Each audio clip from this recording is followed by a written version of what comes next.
Germany will become totally dependent on Russian energy if it does not immediately change course. Here in the Western Hemisphere, we are committed to maintaining our independence from the encroachment of expansionist foreign powers.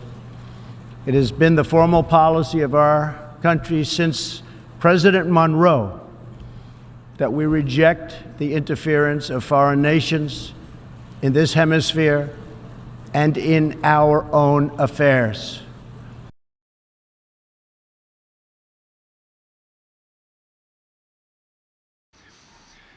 With Ewald von Kleist, this conference started as a transatlantic conference. After the speech of Vice President Vance on Friday, we have to fear that our common value base is not that common anymore. I'm very grateful to all those European politicians that spoke out and reaffirmed the values and principles that they are defending. No one did this better than President Zelensky, who has been fighting for these values, democracy, freedom, rule of law, for the past 3 years.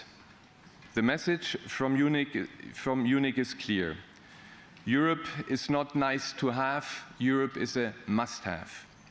As NATO Secretary General Mark Rutte said, we should stop complaining about being sidelined, but come to the table with concrete ideas and spending pledges.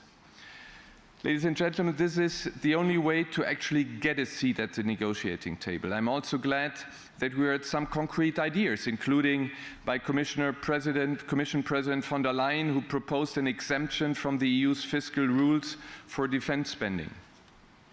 More proposals have to follow, and I'm happy that EU High Representative Kaja Kallas brought together the EU foreign ministers this morning for an emergency meeting here in Munich, and that President Macron is preparing for a European leaders meeting for an emergency summit tomorrow in Paris.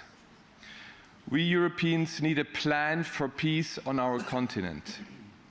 As Kaja Kallas, this year's winner of the Kleist Prize, said last night, we should not fall into the trap of appeasement. It did not work in 1938. It will not work today. Putin smells weakness. He only reacts to strength.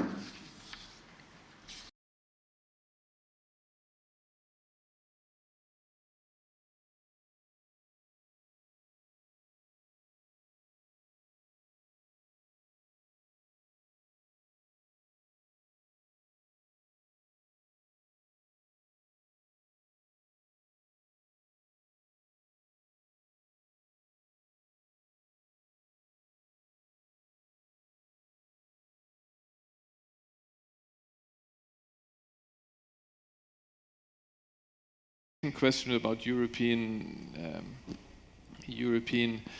expansion of the European Union. I think in Europe, to a certain degree, you have the same phenomenon as you have in this country. Europe, actually the European Union, is the best example of globalization. We in Europe tore down all the borders. We have one currency, one big market. This is one European global market, and now we have this, in the real global world. And there are winners and losers, and the losers try to see, well, how can they block the effects of global on them? And then they turn national, they turn nationalistic. They want to block out everything coming from the outside. And this is a phenomenon that you have perhaps in particular in countries that have found their national identity very late after 1989. They have not been as mature as maybe Germany after much longer history. But even in Germany, you have now 15% of a right-wing party that is against Europe, that is against globalization, this is against foreigners, against the acceptance of refugees. So this is another phenomenon. Yeah. So if we were to think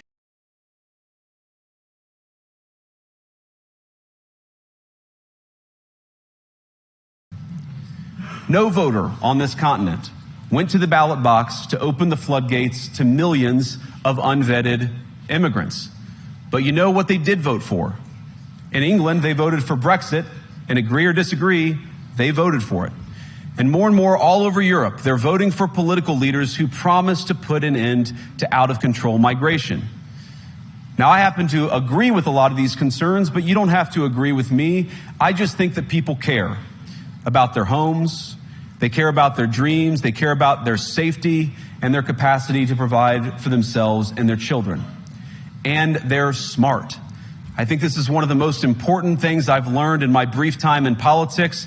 Contrary to what you might hear a couple mountains over in Davos, the citizens of all of our nations don't generally think of themselves as educated animals or as interchangeable cogs of a global economy. And it's hardly surprising that they don't want to be shuffled about or relentlessly ignored by their leaders. And it is the business of democracy to adjudicate these big questions at the ballot box. I believe that dismissing people, dismissing their concerns, or worse yet, shutting down media, shutting down elections, or shutting people out of the political process protects nothing. In fact, it is the most surefire way to destroy democracy.